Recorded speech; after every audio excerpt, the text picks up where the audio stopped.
Olá, meus alunos do primeiro ano do ensino médio, como é que vocês estão? Vamos para mais uma aula gravada dessa semana. Hoje nós vamos para a aula 10 de Sociologia. Hoje é uma aula diferente, assim, é uma proposta diferente. Vamos trabalhar vamos fazer uma revisão de conteúdos, né, da apostila 2 aí, conteúdos chamado processo de socialização, né? Então vamos lá, vamos estudar, vamos relembrar algumas coisas. Hoje será a última aula desse conteúdo.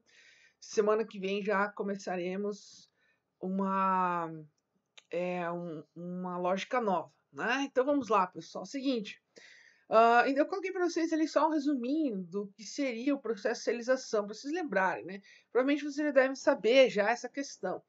A área da sociologia que estuda, né, o processo pelo qual o indivíduo socializa nas regras sociais, né? Então, o processo de socialização basicamente seria o mecanismo que a sociedade e os indivíduos têm para socializar outros indivíduos, né? Então, quando o indivíduo nasce aí, ele, por ser humano e possuir racionalidade, ele tem que necessariamente buscar, né, a viver nesse mundo social criado por seres humanos, né?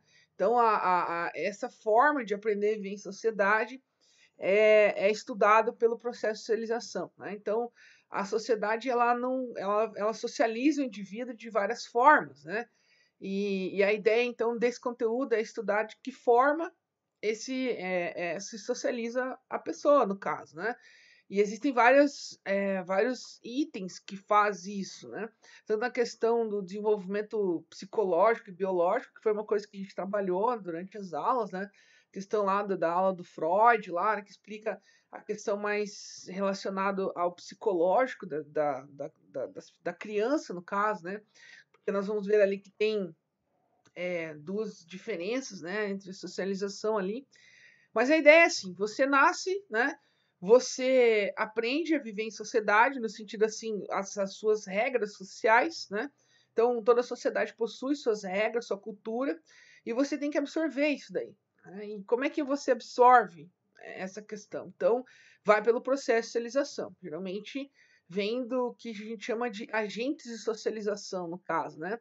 Seria basicamente a, a, os atores que estão na sociedade e que nos ensinam a viver em sociedade também. Então, seria basicamente os seus amigos, seria a sua religião, a sua escola, seus professores, seus pais, né, seus parentes, todos eles te socializam, teoricamente, né? E o que acontece? Essa socialização ela tem que ser sólida também, né, nesse sentido. Por quê? Porque o que acontece é o seguinte, teve uma vez que eu dei uma aula para vocês que eu expliquei que a socialização é como uma pirâmide, digamos assim. Então seria interessante a gente pensar de novo nesse exemplo, né? Lembrar que a pirâmide ela tem a sua base, né, menor, né, aqui para ir para o maior, né? Então essa base ela tem que ser sólida para manter a pirâmide em pé. Então imagina que a socialização ela faz justamente isso. Ela começa na socialização primária e depois vai na secundária, que eu vou explicar específicos um pouquinho mais para frente. Mas o que acontece? Para a pessoa ter um bom desenvolvimento social, é importante que ela tenha esse desenvolvimento numa base sólida, né? Então, por isso que é importante estudar isso aí, ver como que funciona essa questão, principalmente dentro da família, né? Que é uma das instituições mais importantes, né, dentro do processo aí de socialização, né? Então vamos lá, vamos para a parte mais específicas da nossa aula. Eu vou explicar para vocês assim, eu não coloquei texto, só coloquei o tópico assim, né? Só coloquei o nome do que eu vou falar, né? O resto tem tudo na apostila, então você pode acompanhar lá, né? O que eu estou falando também. Então, como funciona assim? Como falei antes para vocês, a socialização ela tem a socialização primária e a socialização secundária, né? Então, vamos falar da primária. A socialização primária ela acontece entre os 0 e os 15 anos de idade, né? Ela é onde você tem essa base da pirâmide é feita na socialização primária, é onde o indivíduo passa por vários estágios de desenvolvimento ao longo da sua vida, como estudamos em Freud, E é onde ele aprende os princípios básicos de sociedade, onde as regras básicas de convivência, né? Como que se relaciona, como que faz até para ações básicas, né? De sociedade, tipo, no sentido de higiene, de educação, de relacionamento, né? De afeto. Então, assim, tudo isso acontece na primária. Então o indivíduo ele nasce para aprender aquilo que já está pronto, digamos assim, na sociedade e para absorver isso aí. A família se torna uma instituição extremamente importante na socialização primária, né? Que é ela que dá os primeiros passos, é ela que vai fazer essa base sólida aí na pirâmide, né? Então a socialização primária ela vai ela tem a função, né, no sentido de ensinar os indivíduos a viver, a aprender os itens, né, iniciais aí da nossa socialização. Então é importante sempre pensar nessa questão, né, quando se falamos aí em socialização primária, esse início, né? E aí eu trouxe para vocês uma das aulas o Freud, né? Freud explica para nós que o indivíduo tem vários processos de socialização, né? Então, 5 fases, digamos assim, né? 5 fases nesse processo, no caso, né? Que ele explica da questão da psicossexual, né? Que tem uma relação do subconsciente da criança com o meio onde ele está, né? Então, e a questão biológica também, uma coisa que a apostila também fala, né?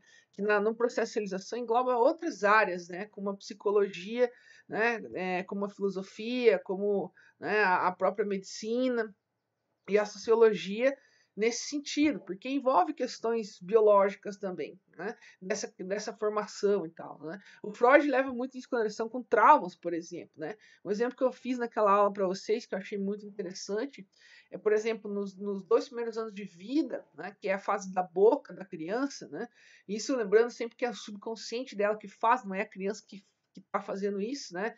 Não é ela que pensa essas coisas, é o cérebro dela que está registrando aquilo, né? Então é tudo pelo subconsciente. A, a criança, por exemplo, se ela tem um trauma, por exemplo, na fase de amamentação da mãe, necessariamente, ela pode desenvolver hábitos como fumar, por exemplo, na fase adulta, né? No sentido de traumas, né? Que ela teve lá na infância nesse sentido.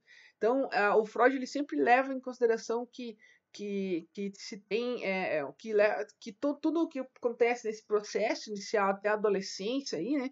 Que toda a fase de seleção primária reflete lá na secundária. Então eu volto a frisar a questão da pirâmide lá, né? Quando a gente fala, né, dessa questão da base. Então essa base aí, ela tem vários princípios, como psicológicos, como social, né? Então culturais, né? Então é importante sempre lembrar disso.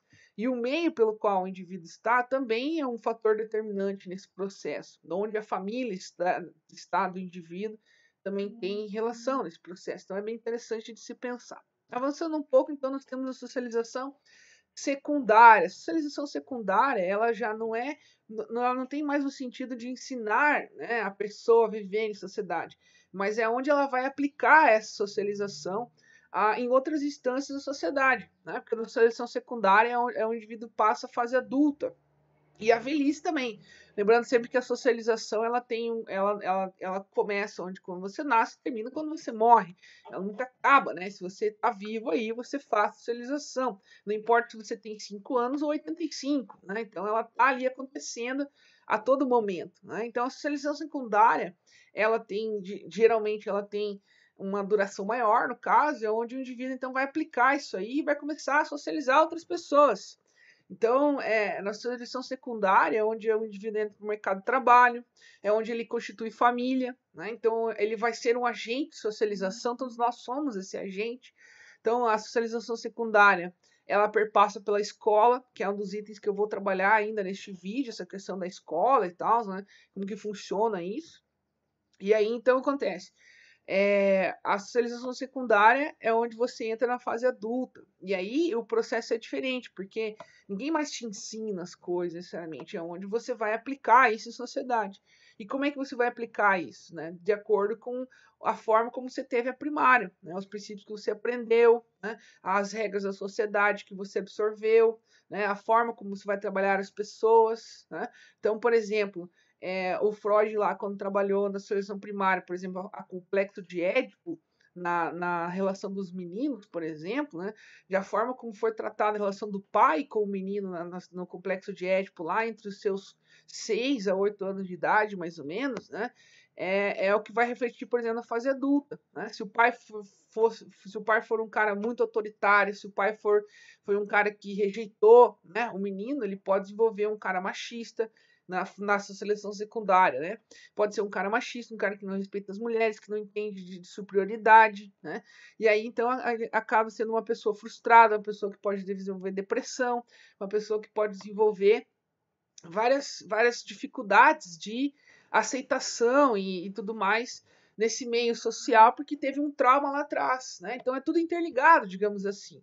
E essa seleção secundária, ela expande o campo de atuação das pessoas, né? Ela vai para o trabalho, ela vai para o meio da política, ela vai expandindo, né? Vai expandindo e as pessoas vão ter para o meio econômico, para os negócios, né?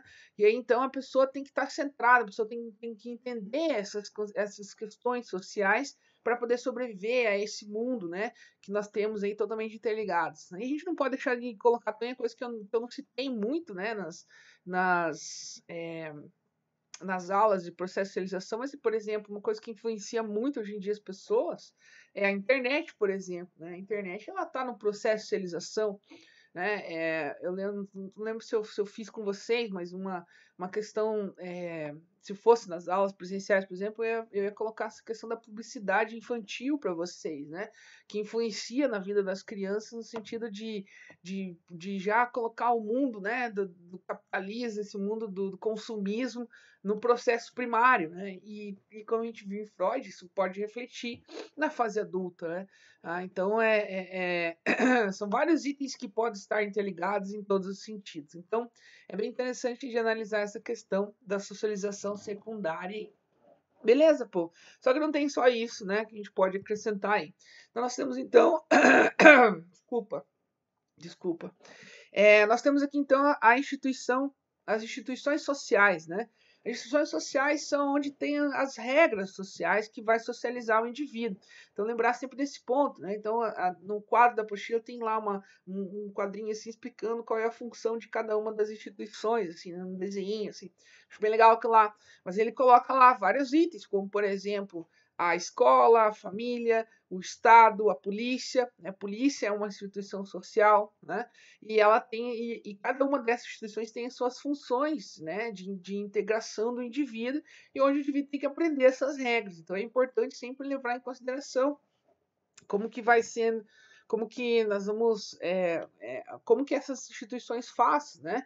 Nós vamos estudar mais um pouquinho sobre isso, sobre essa questão das regras das instituições sociais, quando chegarmos na teoria de Durkheim, por exemplo, agora na apostila 3, né? Então, que ele explica, né, que as regras sociais, elas são como fatos sociais que condicionam o comportamento do indivíduo. Esse comportamento vem da socialização, então é tudo interligado, né? Isso que eu acho mais interessante, né, nessa questão sociológica, digamos assim. Então, as instituições sociais, onde elas têm as suas regras, instituições não são compostas por pessoas, mas por regras, necessariamente, onde as pessoas que estão nestas instituições seguem essas regras, né? E a principal delas para a socialização primária é a família, e as outras, então, vêm na socialização secundária.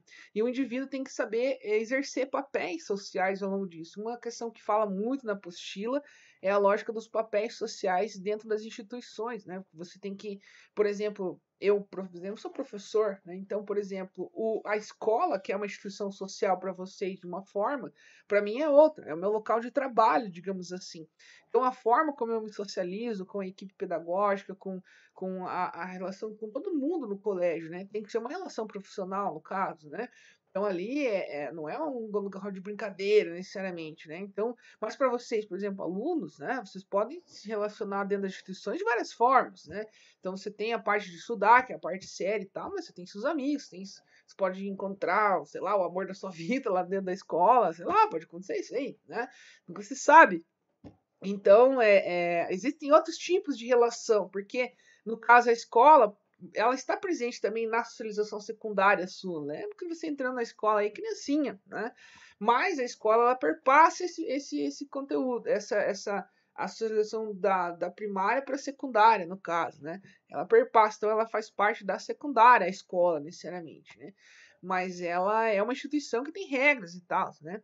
Por que estou falando de escola? Porque nós vamos falar disso mais à frente também, ainda neste vídeo, no caso, né? Então é muito importante aí pensar nessa questão aí das instituições sociais como determinante dos papéis sociais dos indivíduos que vivem em sociedade. Basicamente é essa questão que vocês têm que analisar. O resto é interpretação de texto, né, meus amigos? Não tem que pensar, né, interpretando os textos que são trabalhados com vocês nesse conteúdo.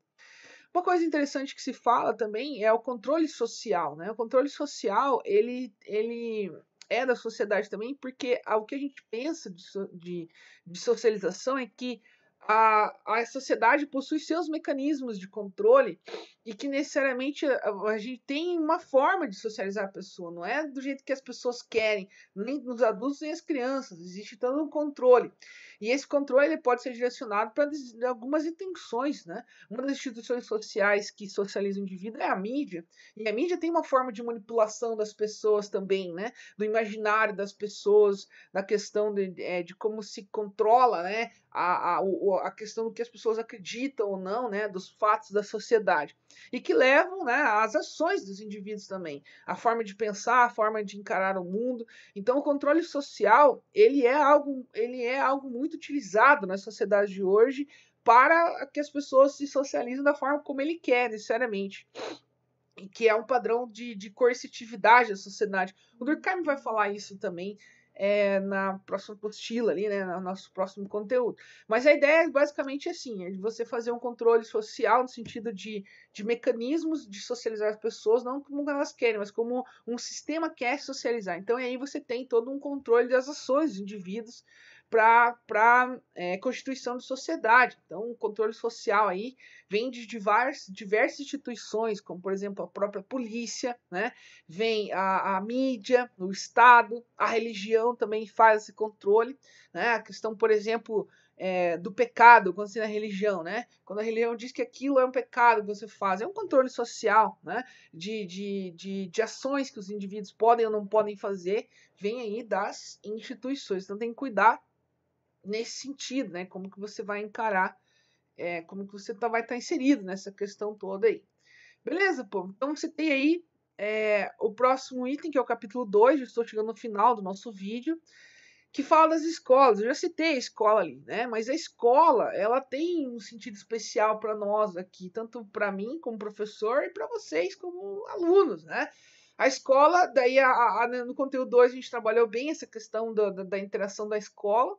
A gente viu, né, que as origens da escola, ela tem um princípio da Revolução Industrial capitalista, né? Antes a escola era dominada por uma questão mais religiosa, catequética, e ela se volta então para uma questão mais técnica, né, para o mundo do trabalho. E aí você tem então o surgimento da escola tradicional, que é uma escola mais rígida, disciplinar, uma escola positivista, né, que tem uma questão de formar trabalhadores, digamos assim. Né? Como a gente viu também, esse processo de escola tradicional, ele se procura hoje superar essa escola tradicional para trazer uma escola mais plural, mais diversificada, uma escola onde você leva em consideração a criticidade dos alunos, então você tem toda uma construção de uma escola mais justa, mais, né, que não tão que padroniza as pessoas, mas que valoriza todos os sentidos, né, todas as manifestações das pessoas, no caso, né, que ela socialize as pessoas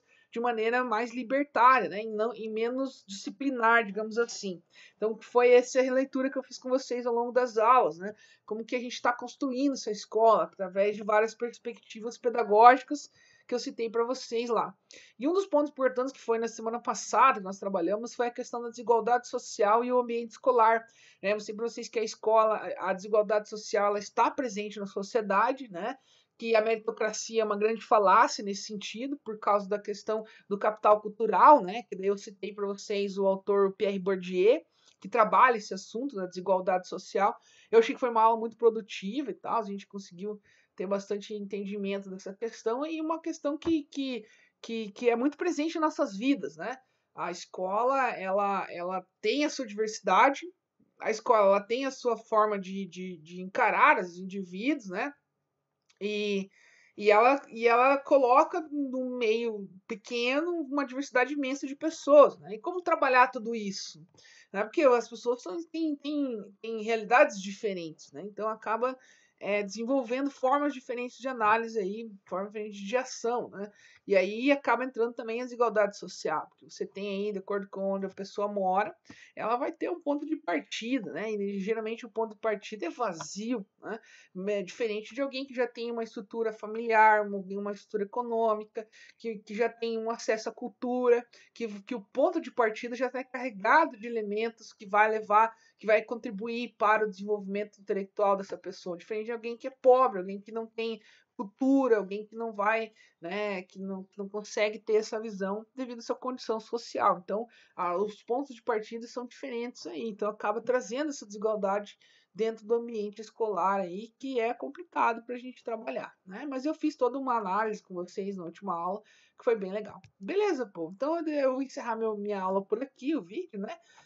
Muito obrigado a todos e como eu sempre falo para vocês, viva a sociologia. Beleza, pô? Tchau, tudo de bom para vocês e tenham uma ótima semana.